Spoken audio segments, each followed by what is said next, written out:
the Fascists and the Fabians.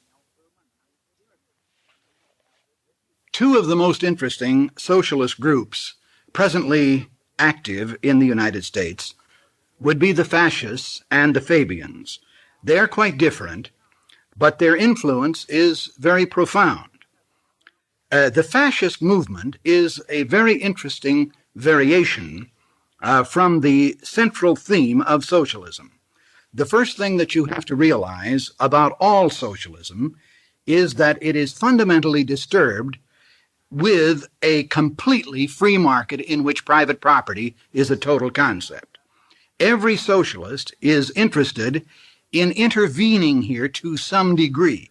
That is, they don't want any private property to exist, or they want certain types of property to be owned by certain groups, or whatever it may be. They cannot permit a total free economy, a laissez-faire market, and total private ownership of property. So there are as many different kinds of socialists as there are different theories as to how you can intervene in the property relationships of other persons.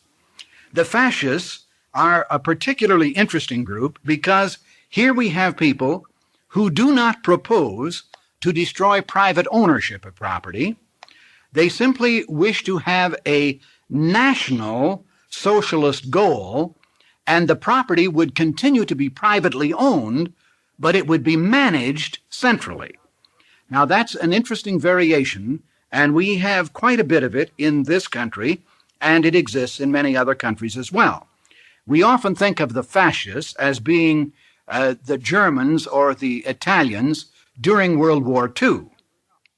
As we know, Mussolini called his followers fascists, and we know that Hitler referred to his party as the Nazi Party, or the Party of National Socialism, and fascism takes this characteristic. Private ownership of property would be maintained, but the management of property is passed over to the state or to an agency of the state, which will proceed to make the decisions in respect to the property. Actually, so far as I am aware in this country, we do not have any intellectual fascist organization that is fulminating fascist ideas and promoting it as a doctrine. There are many people who see nothing wrong with it. As a matter of fact, many businessmen often end up advocating it inadvertently. They, I don't think, mean to be fascist, but they simply accept the idea that if they get into financial difficulties or if they have a problem in a competitive market, that the government should intervene on their behalf to some degree. And of course, once the government gets in and begins acting for them, it isn't long, usually, before the government is making recommendations as to how the business is to be run, and presently, before you know it, the businessman is engaged in listening to what the government has to say and doing pretty much what the government suggests to him to do if he wants to stay out of trouble. And since the government represents the legal use of force, the businessman virtually is at the disposal of the politicians, who will tell him how to price his goods and what formula he can use and how he is to sell and what products he is to make and so on. And that is all that the fascist movement ever attempted to do anyway. It was to create a kind of socialism in which private ownership was retained, but the management would be shifted to the government. A very good example of fascism in practice occurred in this country during World War I, when the federal government seized the railroads. Now, by no means did they take the railroads away from the owners. That is to say, the stockholders who held the stock in the railroads didn't have their stock taken away from them. They continued to be the owners. But the managers selected by the owners were put aside, and the government imposed its own management. Then when the railroads were all run down and losing money, then they turned them back to the private managers again. I'm not certain that the railroads have ever recovered from that particular shock, but that is an instance of fascism. Another one in this country that would be typical would be the creation of the Federal Reserve Bank as such. Now, that is a case of pure fascism or National Socialism. As you perhaps know, the Federal Reserve Act, which was passed in 1913, is the enabling act that set up the Federal Reserve Bank.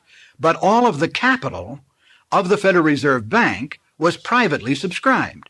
That is, it operated on private capital, but the management of the bank was never permitted to go into the hands of the people who owned the stock.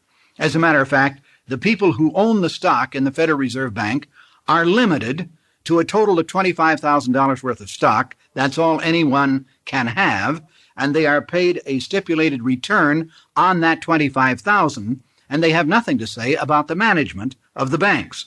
The Federal Reserve Banks are managed directly by a board which is created by the government, and the entire banking system is operated according to federal policy.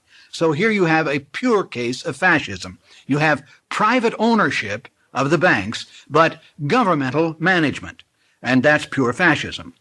We don't have a great deal of pure fascism in the country. We do have other instances of a drift in that direction. Whenever the government becomes involved in any particular industry and begins to establish prices, set up quality controls, marketing procedures, and regulations of all types, you have decisions being made by the government over the management of property that is privately owned. A very good case in point would be the Agricultural Administration. We hear very little, if at all, of private farmers having their farms taken away from them by the government. Here and there, of course, a farmer who fails to pay his taxes would face that contingency. But normally, the farmers own their own farms, and they can buy and sell other farms. That's up to them. But it would be a rare farmer who manages his own farm as he pleases. Usually, he operates under the regulation of the Agricultural Administration, and he plants pretty much what he's told, when he's told, and how much of what he's told, and he sells it at a price that is determined by the government, and he sells when the government tells him he can sell. So here again, you see the move in that direction. It's not totally fascist, because if a farmer really wanted to dig in and would refuse to accept the government benefits to him that are offered if he cooperates, well, at least in theory, he could operate in a free market. Whether he could do so successfully is a moot point. But in any case, you don't find a farmer going to jail if he decided not to follow the quota system. He just wouldn't get the benefits. And the consequence would be that since he wants the benefits, he follows the quota system and is, in essence, operating within a fascist framework. That is, the framework of National Socialism. This is happening in other industries too. I don't have to tabulate them.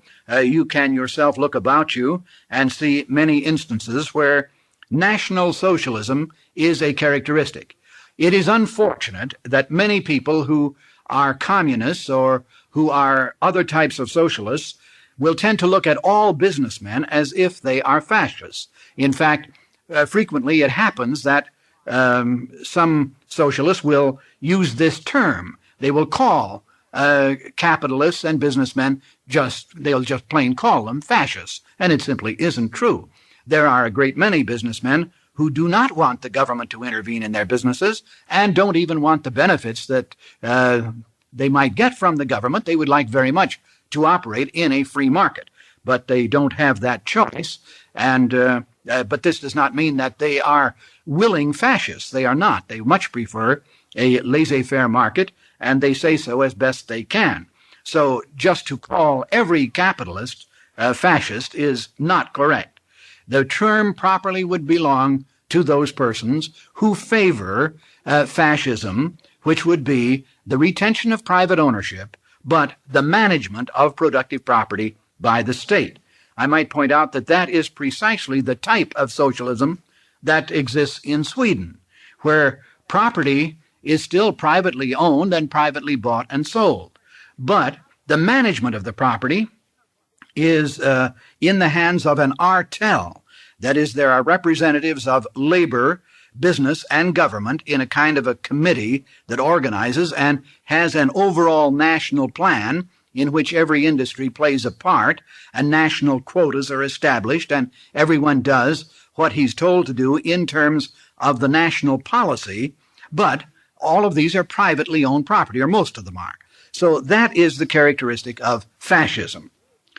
Now, the Fabians have a very interesting history, and we ought to really concentrate on them for a bit. The Fabian movement as such, the Fabian Society, was organized in England in 1883 by three men whose names appear on the incorporation papers.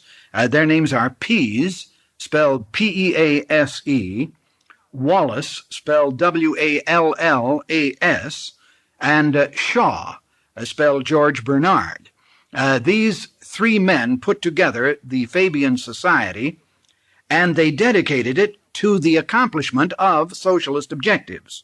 They stated candidly that they were socialists and that their means would be fulfilled by adopting peaceful gradualism, and this is characteristic of the entire Fabian movement.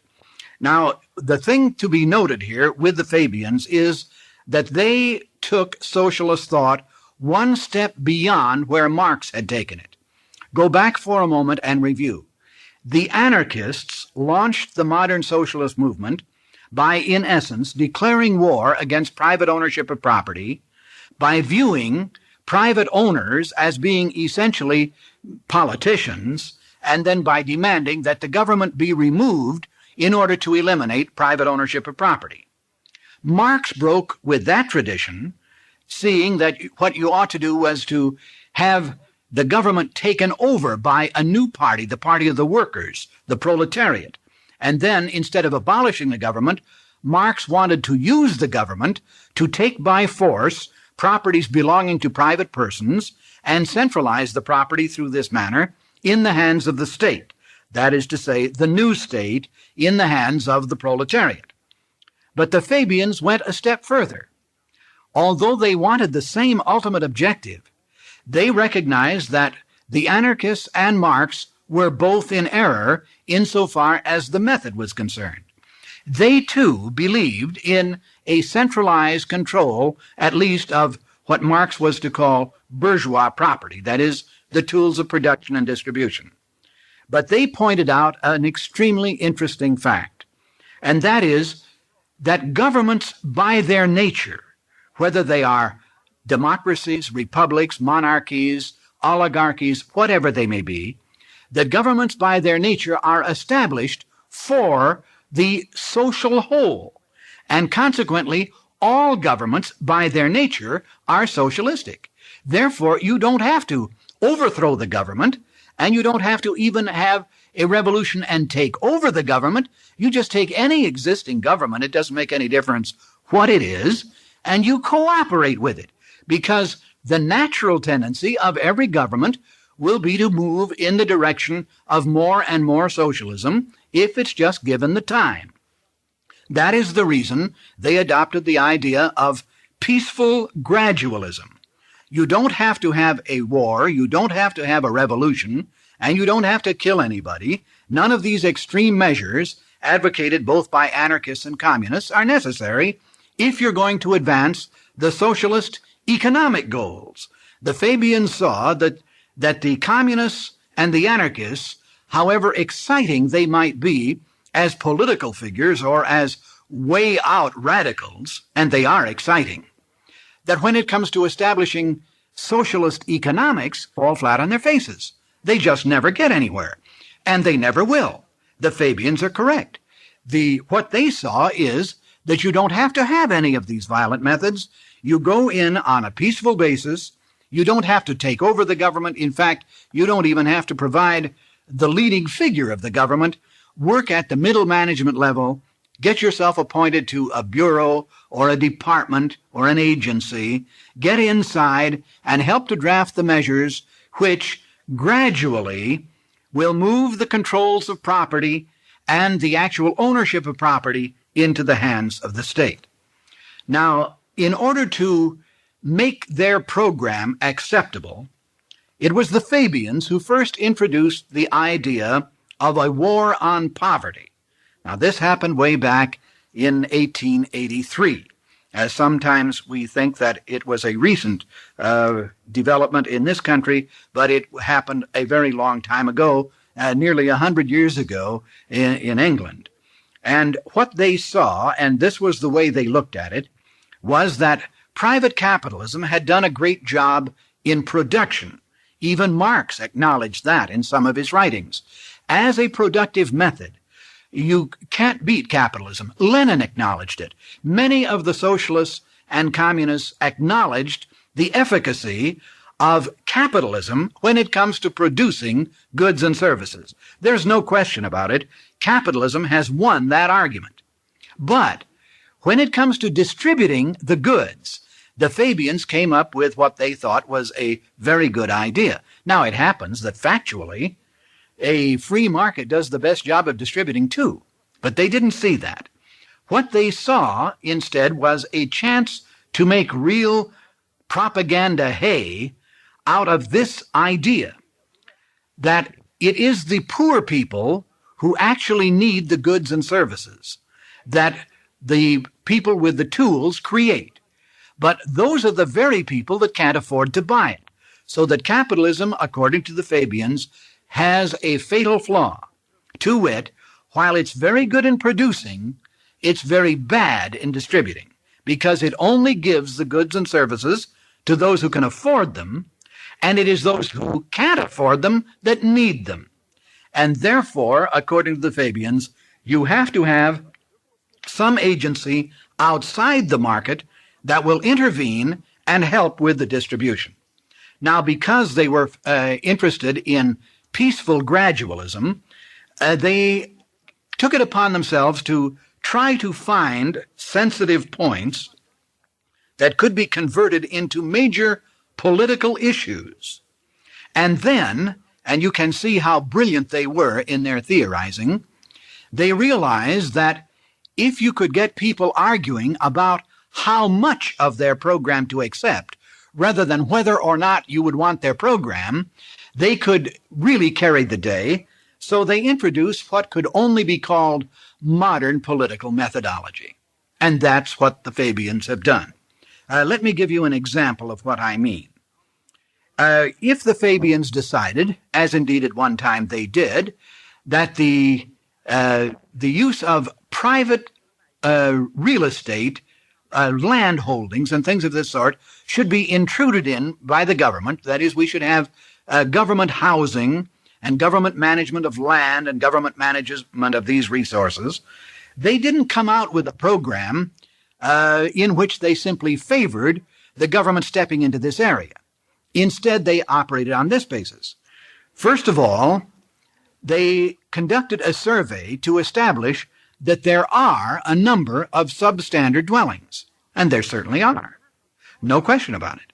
So they did a survey and came up with the statistics to prove that there were a number of houses owned by private people whom they classified as absentee landlords or as slum landlords or any other derogatory term that they could think of to show that these were very, very bad people who had no social conscience, and then pointing out that these substandard dwellings existed. Then they had someone launch a movement to get a law passed that would create a government housing agency to alleviate the worst aspects of this bad housing. But after they had launched this, they launched a secondary program with a modified position for the same thing. In other words, they launched a major program for public housing that was to cost, at the time this was launched, this was some years ago, but as memory serves, it ran around $800 million, which was a great deal of money at that time. But then there was a more modest proposal, which the Fabians also authored, where you would get the basic job done for around 450 million as opposed to 800 million. And the argument then developed between those who favored the $800 million program and those who favored the $450 million program. And that's where the debate centered. It didn't center on whether you should have public housing or not. It centered on how much public housing should you have. And of course, the Fabians very skillfully introduced both sides of the argument. So, and here was the way it went, as I know from firsthand experience, having watched this very closely on this particular issue. If a person came forward and said that he didn't favor public housing, he was at once reprimanded whether he was a liberal or a conservative. Because if he was a liberal and he said that he was opposed to public housing, he was at once said that it would be very important for him to favor the $800 million program, because otherwise the conservatives would carry the day and they'd only get a $450 million program, and that would be inadequate and wouldn't do the job. And so the liberal was held up to believe that if he didn't go whole hog, why, the whole program would fail. On the other hand, if he was a conservative, then he was reprimanded. If he said he didn't favor public housing at all, then he was told, look, you've got to support the $450 million program, because if you don't, the $800 million program will carry the day. And that's too costly. We can't afford it. Therefore, you've got to favor the $450 million program so as to prevent the other from happening. And so you find both parties and all of the people in between getting caught up in an issue where they debate each other as to the size of the program, not as to the efficacy of the program itself. It is simply accepted and taken for granted that you're going to have the program. And that is precisely the same technique that the Fabians have used from that day to this. In fact, they themselves invented certain slogans which are now on everybody's lips. Vote for the lesser of two evils. Of course, because whichever you think is evil, then you vote for less evil than the other one. And naturally, it depends on your value judgment as to what you think is evil. So you'll naturally vote for the lesser of the two evils. And by this process, it really doesn't matter to the Fabians which way you vote, because you're voting for one of their programs, since they've introduced both sides of the same program. They also came up with the slogan, "We don't care how you vote, but vote." Obviously, they wouldn't care how you vote, since they have both sides. Naturally, the faster you go, the better they like it. But if you go slow, that's what they planned on in the first place. So that is their technique. It has been a beautifully successful technique. As a matter of fact, the Fabian Society as such was never very large. At its heyday, it had perhaps 4,000 members, most of them in London. And there was a chapter in New York City. I don't know of any other chapters of the society itself in this country, but they didn't have to have many chapters or a large membership. I might point out that the Fabians were very choosy about whom they took in as members. The only people who were welcome were people who were in the communication areas. They didn't want just a large membership. It would become cumbersome, and it would bring down the quality of the people that they had. So they wanted people who were in public offices. They wanted people who were in the pulpit or newspaper or radio or later on television, or teachers, people of this sort who communicate either in writing or vocally. They wanted all of the communication people in their bailiwick. In fact, they set such a very high standard in London that for a while there was a little phrase going around in London that if a man is a gentleman, he must be a Fabian. Now that's prestige, and the Fabians got an enormous amount of prestige by virtue of their selectivity when it came to their membership. And then they put out a whole series of tracts which argued various points very well, very cogently, and they sold these ideas one after another. The principal buyers of the Fabian ideas have always been politicians. Politicians are always casting about trying to find something to do to make their jobs worthwhile. And here the Fabians came up with an entire wagon load of ideas and programs that made it possible for the government to become an ever more important factor in our daily living. So under Fabian influence, the government expanded step by step. The politicians accepted the Fabian arguments without notable exception, and the entire Fabian movement simply took hold in the United States without, I suspect that many of the politicians who simply followed what they were told by the Fabian logic never even heard of the Fabian movement, and much less paid dues to it or belonged to any organization. They simply bought it because it was practical politics. And the Fabians were very skillful in suggesting this and in doing it, and the consequence is they have become a very dynamic force in modern political operations. In addition to the fascist movement and the Fabian movement, there are any number of other socialist groups. It wouldn't be possible even to tabulate their number. There are as many, almost, as there are different theorists in the socialist area. But I would like to just quickly summarize the major ones and once again stress the evolution of socialist thought here.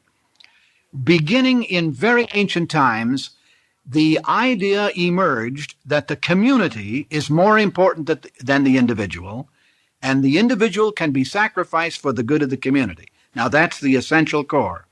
This takes on particular meaning in the economic theater, where we have the means of production and distribution being considered in various ways. Now, the first of the modern socialists were anarchists who argued that private ownership of property is evil and wicked and must be abolished, but that private ownership of property is only possible when the government protects the owners, and therefore it is an instrument, that is, private property is an instrument of privilege. This idea was modified by Marx, who saw, as a socialist, that private property ought to be abolished, but he recognized that the government was the agency that could do the demolishing, and that if you wiped the government out, you wouldn't obtain your objective. So Marx favored a revolution in which the proletariat took over the government by a violent revolution if necessary, and then with the government as their tool, they extract the property from the owners, and then once it's all centralized in the hands of the state, it's redistributed on the basis of need. Then came the Fabians with the idea that you don't have to do any of these extreme things, that government per se is a socialist instrument. It is designed as such, and all you have to do is cooperate with it, and you will move gradually and inexorably into a total condition of socialism. Thank you.